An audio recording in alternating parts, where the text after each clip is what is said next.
প্রিয় ভিউয়ার্স, আসসালামু আলাইকুম। আজকে আমি আপনাদের মাঝে একটি নতুন রেসিপি নিয়ে হাজির হয়েছি। রেসিপিটি হলো কচুরমুখী ভর্তার মজাদার রেসিপি। তাহলে দর্শক চলুন শুরু করা যাক। প্রথমে আমি কচুরমুখী ভালোভাবে ধুয়ে একটা পাতিলে নিয়ে নিয়েছি এবং তাতে দিয়ে দিয়েছি পরিমাণ মতো পানি। পানিটা এমন পরিমাণে দিয়েছি যেন কচুরমুখীটা নিচের দিকে চলে যায়। এখন আমি দেখিয়ে দেব এখানে কি কি লাগবে ভর্তা তৈরির জন্য। রসুন কুচি, পেঁয়াজ কুচি, ধনেপাতা কুচি এবং কাঁচামরিচ এবং শুকনা মরিচ।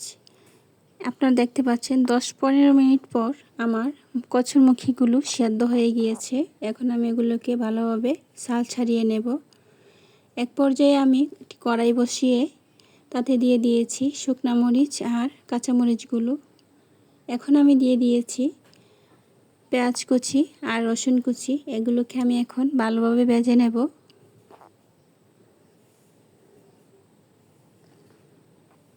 আমার পেঁয়াজ কুচি এবং রসুন কুচি ভাজা হয়ে গিয়েছে। এখন আমি নামিয়ে নেব। এখন আমি কচুরমুখীগুলো ভেজে নেব হালকাভাবে।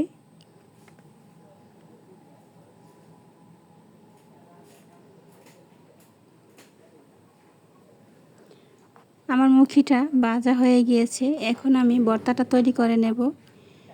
প্রথমে আমি একটু লবণ দিয়ে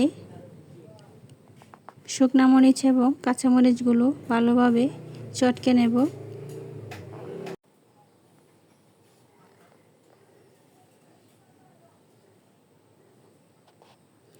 এখন আমি দিয়ে দিব কিছু কাঁচা পেঁয়াজ কুচি এবং ভালোভাবে মেখে নিব।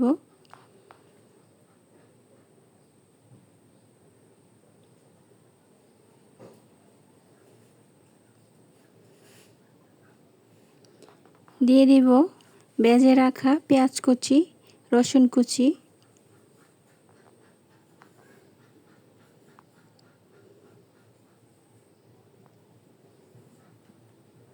দিয়ে দিচ্ছি ধনেপাতা কুচি। আমি এখন সবগুলোকে ভালোভাবে মেখে সুন্দর একটা মিশ্রণ তৈরি করে নিব। আমার মিশ্রণটা তৈরি হয়ে গিয়েছে। এখন আমি দিয়ে দিব ভেজে রাখা কচুরমুখীগুলো।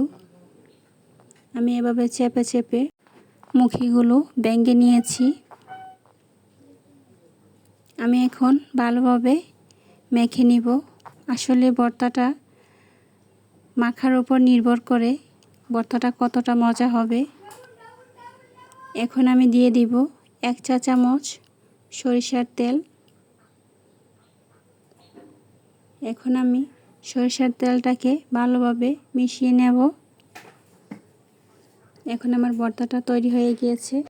কচুরমুখীর অসম্ভব মজার ভর্তা রেসিপি এভাবে কে কে তৈরি করেছেন আমাকে কমেন্টে জানাতে ভুলবেন না। আজকের মতো এখানে বিদায় নিচ্ছি। সবাই ভালো থাকবেন। আসসালামু আলাইকুম।